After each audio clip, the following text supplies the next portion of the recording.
Hey, everybody, welcome back to the Put Me In Coach, I'm Ready to Scale podcast. I am your host, Eugene Terk. On this show, we cut through the noise to bring you practical ideas, real world experiences, and actionable insights from business coaches and growth minded leaders who are in the trenches every day. We aren't just talking about big ideas.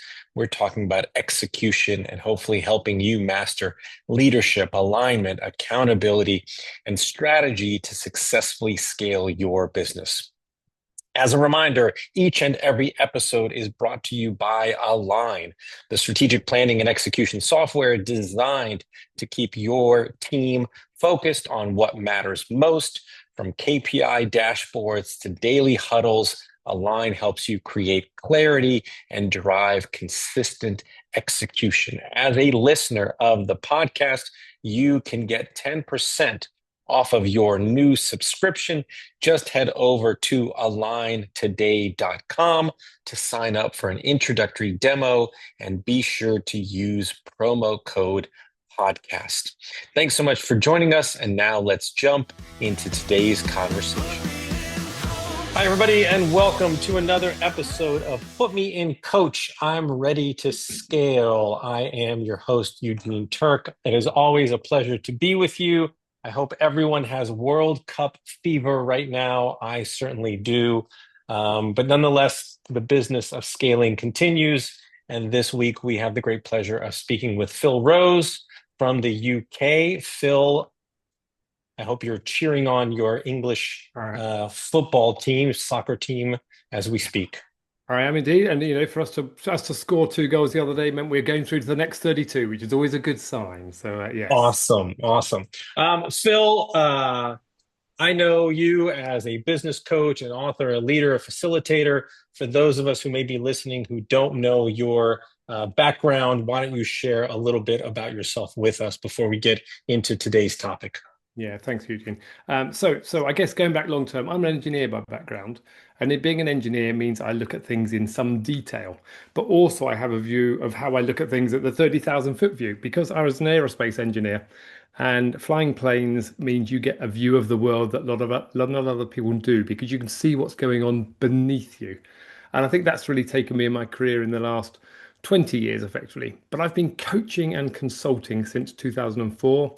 Set up my business then, and I use the word coaching and consulting because that's what I did originally. And I always say there's two C's to me, the coaching and consulting piece.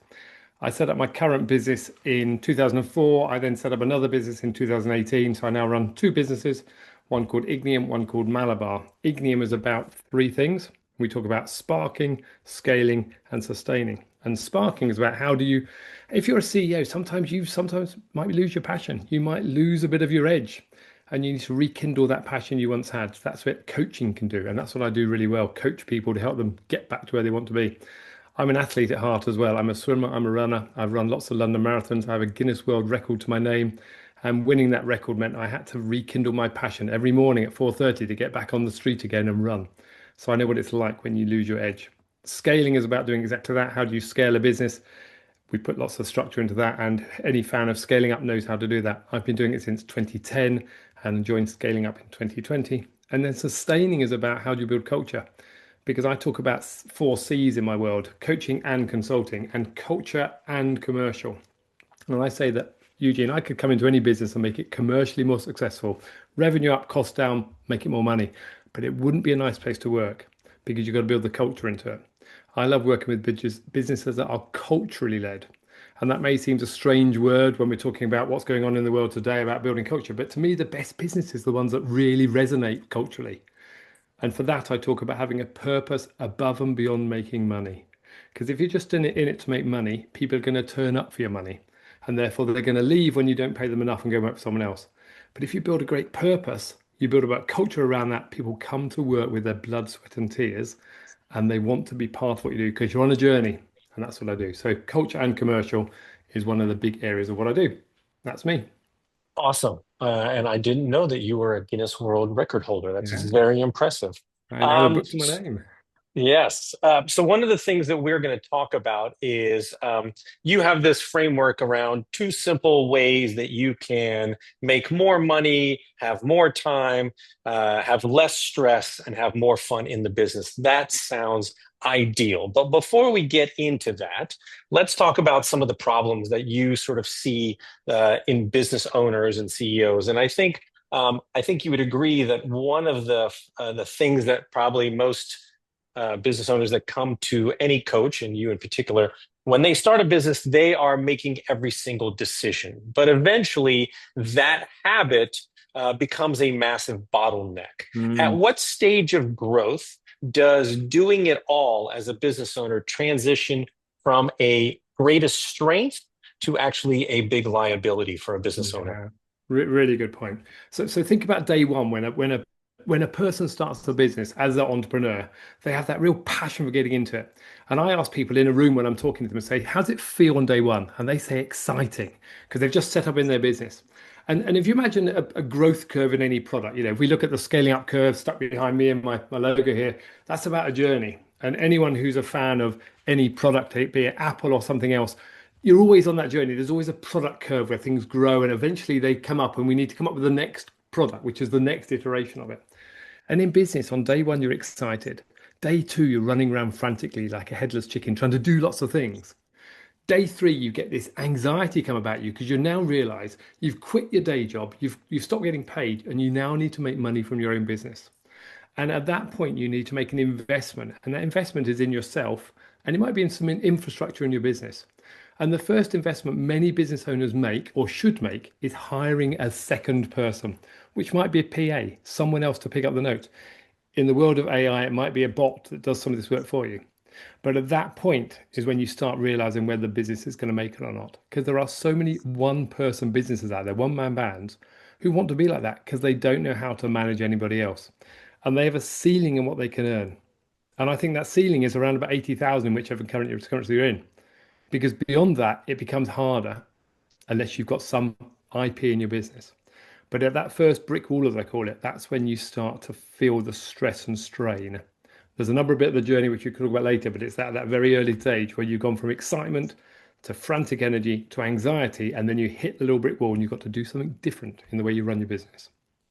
You mentioned that, as you grow and as you scale, the first thing that you do is you have to hire your second. And so there's lots of founders who often feel that new hires aren't as good as they are or aren't meeting their expectations. And so hiring someone else is, that's a big hurdle to get over.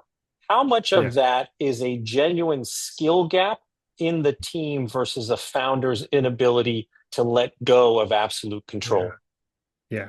So look, over the last 15 to 20 years, I work with lots of founders who are really successful and they're able to let go. One of my first clients was a business which we took from probably around about 49 million to about 200 million. And then they outgrew me because that's beyond where I go. But that owner there, they were a family business and they had learned how to delegate work already. That was part of their DNA. But a lot of early stage entrepreneurial businesses, they set up because the owner knows how to do something really well. And they either know how to sell something really well or they know how to build a product really well. And the first thing they do, if they're a good salesman, they need to find a product team. If they're a good product team, they need to find a salesman team. But the key is they've got to let go of something because you can't do it all. So it's a bit of two things. One is it's a you're not as good as me at doing it. It's my baby. Everyone thinks of their business as their baby. The second one is I've got to trust you to do it because Eugene, you look really good. I might employ you to do the work, but you're not as good as me is my mindset as an entrepreneur because I'm employing you. You're my second in command. So I have to change my mindset, entrepreneur, to start with to think Eugene is as good as me. In fact, he's better than me. And to bring my business to the next level, I've got to employ more Eugenes because they're all better than me. And I've got to start doing what I'm good at and allow them to do what they're good at. And that's the And key. I know you and I have had a prior discussion about this because you draw a very sharp line distinction between what you call unprofessional business owners who take work home Mm. and skip vacations and are constantly in their business versus professional ones who do delegate effectively. And I'm just curious, what is the mental shift required to cross that bridge from amateur operator to being a professional CEO?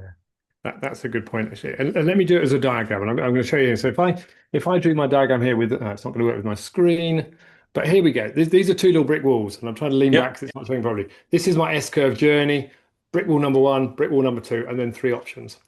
The journey is this point here, I'm really excited. This is my first anxiety. This point over here is my next big anxiety. This is the growth of my business.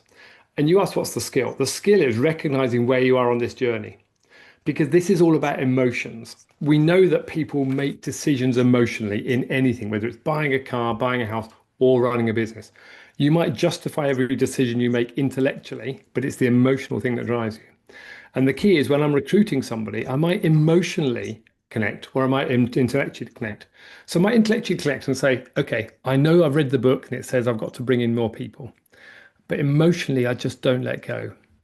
When I set up my first business, my accountant in 2004 gave me a book, and it was Michael E. Gerber's book called The E Myth Revisited. And she Hmm. said, Phil, before you set up your business, go and read this. And I realized I was Sarah in the chocolate factory because Sarah in the book set up her chocolate business, loving chocolate, but she realized she was trapped because she didn't have the way of enabling other people to get in there because she was the best chocolate maker in the world. And that was the biggest problem. So there's an emotional thing that do I want to let go of my chocolate ability? Because I'm really good at doing it. I make really good chocolate. To step away from that means I've got to bring in other people who are also good and able to do it.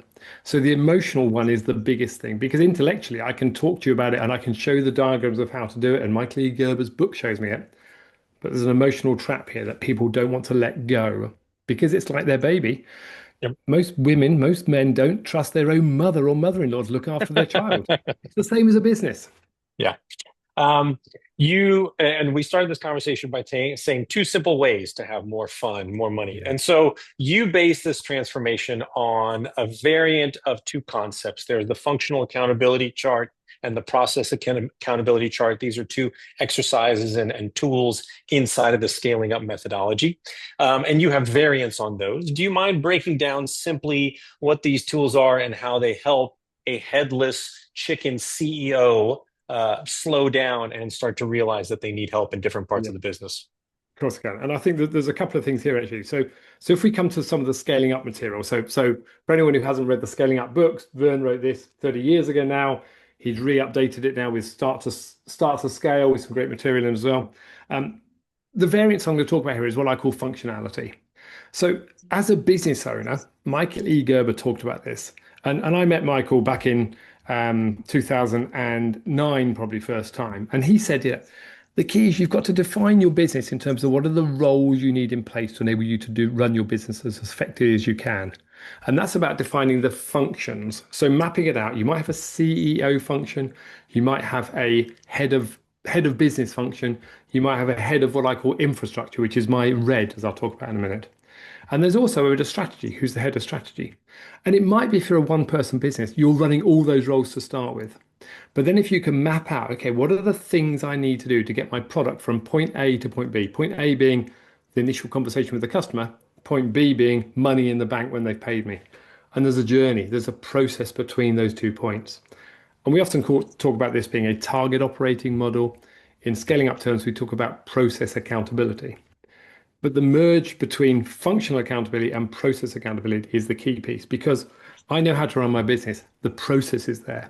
But if I can take a step back, I use my view of as an aerospace engineer and take the 30,000 foot view, I can see how my business runs and I can see which processes work and which don't. And I can simply put a red, amber, green on it and say, okay, let's take three colors and map out what's working. But the key here is mapping out to start with before we've gone into this. Say, okay, what do I need to run the business? And that's the key to it. It's about understanding the processes A to B and then having the roles intersect with that. So we know who's, for instance, going to be head of sales, who's going to be head of training, who's going to be head of marketing, who's going to be head of HR, who's going to be head of head of accounting. And those are the roles that a business owner on his own plays all of those roles. So we're juggling and spinning lots of plates. But we know every business has to make something, sell something, and account for it. And that's the trap that a lot of business owners fall in. They end up doing it all. Whereas the view is if you take functional views of it, you split it and say, right, now let's understand what the functional accountability needs to look like. And even if it's just me, I then say, right, in the next period of time, whatever that is, who do I need to recruit to help me do all these things? And that's the key nugget, bringing my A players in to help them run those bits of my business on my behalf, but they do it because they're really good at it. That's the Right. key. And the key there is we go back to the issue of trust is how does a CEO learn to trust those A players or those individuals that they bring in Yeah. to be responsible for those different functions in the business, people that they may have never trusted before. What Yeah. practical steps can a founder take to build that trust sort of Yeah. safely without feeling like they're putting their business at risk? Yeah, okay. So there's a couple of things here. One is I talk about spark, scale, and sustain. Spark is actually sometimes it's about sparking your imagination, sparking some ideas because you don't know what you don't know. So if you've always run your business the same way, you need somebody walking alongside you. So as a coach, I'd always say, first of all, find a coach. If I go back to 1982, my parents set up their own business. My dad was a marine engineer, uh, brilliant at taking engines apart, brilliant at working boats, could make any engine work. But because he was so good, him and my mother went into business together. She did the secretarial function, he did the hard work function in terms of the engineering piece. And they ran that business. And they employed a few engineers to do it. But what they never learned to do was trust and delegate the work to other people. And that's because, in my dad's view, is he was the best engineer at doing it. And he's now in his 80s. He still thinks he's the best at doing it, and he is. But from a business perspective, you need to relinquish that to say, I need to bring in some junior guys, or need to bring someone else who can do it a different way. Because there's always more than one way to do any job. Just because I do it this way doesn't mean you have to do it the same way as me. And that's about that unpacking what's in your mind. So the key to coaching, I liken myself to a software engineer for the mind because you've grown up with one way of doing things, Eugene, and you're very good at it. But often you haven't upgraded your software to run on today's hardware because you're now working in 2026. The young Eugene did it one way, but we need to re-engineer that. We need to recreate your software. So actually, it's about having coaching to understand what's the blockage. And the best people in the world we know have the best coaches alongside them. And it's about relinquishing that and understanding how can I step up to become even better at what I do. And that's where the coaching comes in. I think that's a natural segue because obviously you don't want a founder to just dump work on a newly hired team and walk away. So obviously training and developing those people over time is Yeah, critical. yeah, What does a sustainable long-term talent development plan look like for a small to mid-sized yeah, business so that you can build that trust, you can build that pool of talent to yeah, really be able to delegate effectively? yeah, really good. So I use the word content and context. So content is all the stuff we do in our day jobs. It's the stuff we have to do. Context is the why we do it. It's the purpose behind it. So when I use that word functionality or functional accountability chart, that is the content. The context for functional accountability is what I call accountability. Because the only reason you have it there is to make sure somebody's accountable. Because, Eugene, have you got kids? I do.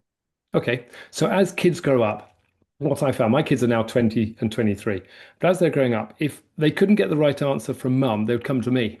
And if I gave them an answer, they would go back to mum and say, Dad says I can do this. So businesses end up playing mums and dads because if you don't get an answer from one person, you get it from another.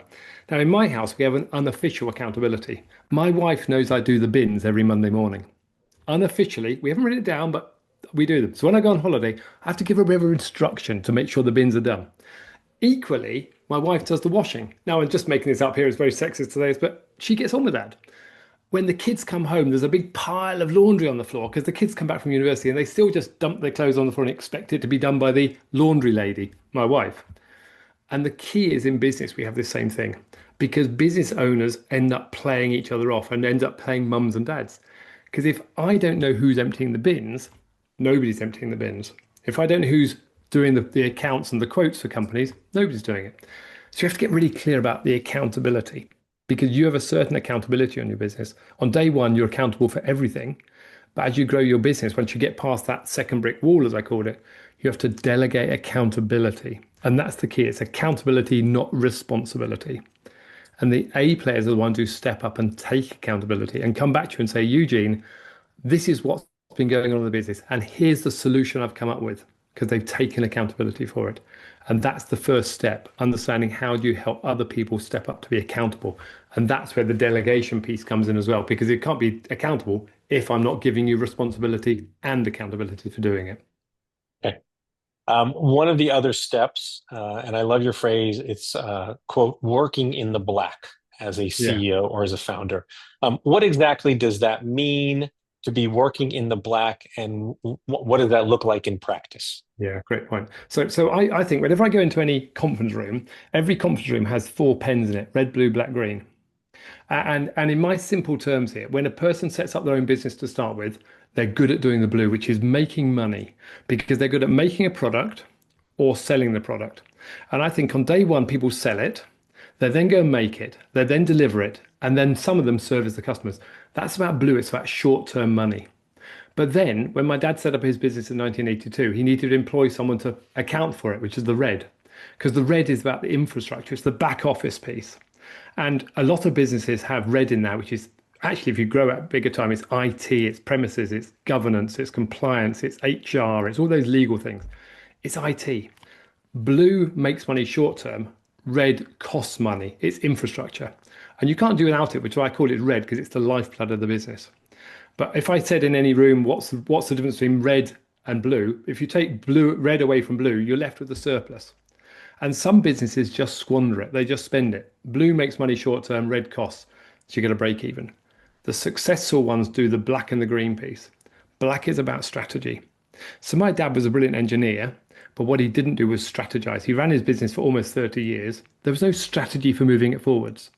Black is about making time. Because if Eugene, if you're spending your time just selling stuff or making stuff, you're in the blue. If you're spending your time accounting for it and doing the infrastructure, you're in the red. Where are you spending your black time? Black is the time where it's putting your time into it. Green is culture. Culture is key because it's an element of black. And that's about, well, you're not making money for it, it's about leveraging the future. And you have to make time for growth because in every week there's only 168 hours. If you're spending all your time doing red and blue, where's the strategy coming from? It's the same as going to the gym. When did you last go to the gym? When did you last go for a run, Eugene? Or do something exercise with? You probably played tennis yesterday, knowing you. A You few have to days make, ago. yeah, you have to make time for it. And it's about that physical fitness because you could just end up doing your normal business, the red and the blue. You've got to make time for black. And it's putting that time in your diary. And I color it black. I'd actually physically color in my diary with a black pen. If I had my old file or paper diary from the past, color it in black. And that's a day which is precious to me for strategizing on the business. It's about taking the team away once a quarter to do my offsites. That's what black work is time for. Awesome. One final question, and this is something again you brought up, sort of a sobering point that founders running around like headless chickens are literally asking for, as you put it, early Yeah, departures and health yeah. crises. Why do you think that we as entrepreneurs so easily sacrifice our health, our Yeah. exercise, time with family, etc., for our businesses? And how Mhm. does this idea of working in the black and delegating really act not only as a way to grow our business, but also as a health intervention? Yeah, really good. So if I asked you, I always say I do four things. I give you more time, less stress, more money, more fun. Now, the more fun comes about because if you're not having fun, why are you bothering doing what you do? And I think, we have a different, well, I have a different mentality from most Americans I work with because most Americans only get 80 hours holiday or whatever it is. Well, in the UK, we have a lot of holiday. That's what we do. But we have to put the time in to do that.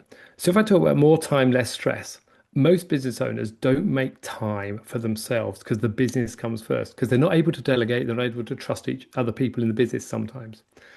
And therefore the stress levels build up. And we just accept it. Hey, it's a badge of honor. We hear so many people who are stressed out. They're the type A personalities who are always running around doing it. They're always on the business. Whereas my view is you need to take that time out. Give yourself that black space, whether it's playing tennis. Last week I was sailing. I spent a week sailing on a boat. We had beautiful weather, sailing just with four friends, kicking back and just shooting the breeze, so to speak. That's black time. Most ideas come to most entrepreneurs when they're either out of the business or doing something else. If you're forcing it when you're in the business, it's hard work. And that's the same as health. I think a lot of business owners don't make time for themselves because they feel they have to be doing the business. They've got to be on it all the time. Whereas Yep. actually, black time, at the end of the day, on my curve I drew earlier, this brick wall over here, often I see dis-ease, and that results in heart attack, divorce, separation, all those other things, because the business owner puts the business first. And Yep. what I'd help people do is re-spark, give them that re-energizing to help them understand, okay, you don't have to be doing this all the time. You can take time out. The business won't fail without you because you've got the structure in place. And it's you that's the bottleneck. Let go and let the other people in the business take the weight. And you can go to the gym, you can go for a run, you can go play tennis, do the things you enjoy doing. And that's how the business will evolve even more without you. And that's the key to it. Awesome. Awesome. Phil, let me ask you, is there a current book that you are encouraging all of your coaching clients to be reading?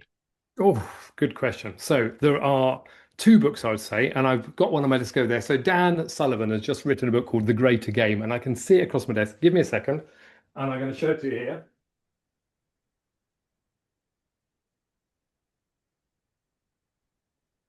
So Dan's just produced this book, The Greater Game. It's a Okay. great book. It talks to you about where do you go next. It's that abundance mentality. One of the things I think you can do at the moment is we're in the world of AI. So my podcast comes out this week with Jeff Woods. Jeff Hmm. has just written The AI-Driven Leader. This is about abundance. This is about how we can help AI help us move our businesses forward. So these books help me help my clients move forward. Jeff's book is great. Dan Sullivan always writes great books. I'm a member of Strategic Coach. That's my black space. Every quarter, I take 2 days out to go to a strategic coach workshop somewhere in the world. And I think Dan produces that. He writes a book a quarter. That's the value in that. So those are the two current books.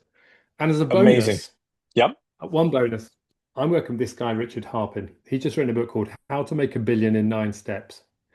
Um, if I put it, I've got my screensaver on, so it's not working properly. What Richard did, he's just sold his business in 2023, and he only sold it for 4.3. And his view is he could have made his business got to his billion quicker if he had had help and support, and he didn't get it. So from his Yeah. perspective, he now works on this, and I'll take my screen now because it's a great book. So Richard Harpin created this. His view is if he had had coaching and mentoring early in his days, he'd have got to his billion quicker. As a result, it took him 30 years to get to 4.3 billion. He reckons he could have done it in 10 years if he had done it with that type of rounding. So I would say those three books. Now take my screensaver off, you can see it. That's right. How to Make a Billion in 9 Steps, AI-Driven Leader, and The Greater Game are the three books I'm recommending. Three rather than Great. one, but always more. Thank you. I appreciate the bonus. Great. Final question. This is a question that I just like to ask everybody. Yeah. If I was to ask you of a musical act or band, dead or alive, that you have never seen in concert that you wish you could, who would that be? Oh my gosh. Um, do you know, I think I'd go back to Pink Floyd. So Oh, as a kid, I bought uh, what's the album? The album with the guy with the catching fire in the front of it who died recently. yes. Yes. And I can't even think of the name of the album. But I then bought the Division Bell. But I think Pink Floyd they produced amazing music. They produced it in the '60s where I wasn't around, but that is enduring music which I can still listen to things like Another Brick in the Wall now, and that just triggers the hairs on my back and neck. And I think amazing album, amazing discography, and just yeah, amazing talent. So Pink I Floyd. would agree with you wholeheartedly. When I was a high school student, I listened to more Pink Floyd than any other musical act or band. I was Yeah. a bit obsessed. I think I had every single album, and I used to go to Pink Floyd laser light shows, which was, of Wow. Yeah. course, the closest thing you could get to actually sort of experiencing the Pink Floyd live Amazing. Amazing. experience. Yeah. Amazing. Um, Phil, always a pleasure. For those of you who would like to learn more about Phil and his methodologies around Spark and scale and remind me the Sustain. third, Sustain. Got to sustain. keep it Thank you going. Keep so the much. wheel flying. Yeah, sustain. You can learn more about Phil at his website, igniumconsult.com. So it's IGNIUM consult.com. We will include a link to Phil's website in the episode notes. We'll also include a link to all three of the book recommendations that Phil gave us this afternoon. And so we appreciate you taking the time Always great hearing from you. And I wish you continued success with all of your coaching clients. Eugene, thank you. It's been a pleasure talking to you. It's nice to be on this side of the mic because normally I'm hosting the Sparks Bagnian podcast. Jeff's episode is coming out next week. So it's nice to be on this. We've been doing that for 6 years and it's nice to be interviewed by somebody else. Well, for those who are listening, also be sure to check out the Sparks podcast, and you can check out more about Phil and some of the guests that he has on his podcast show. Wonderful. Sounds great. Thanks so much. Eugene. It's a pleasure.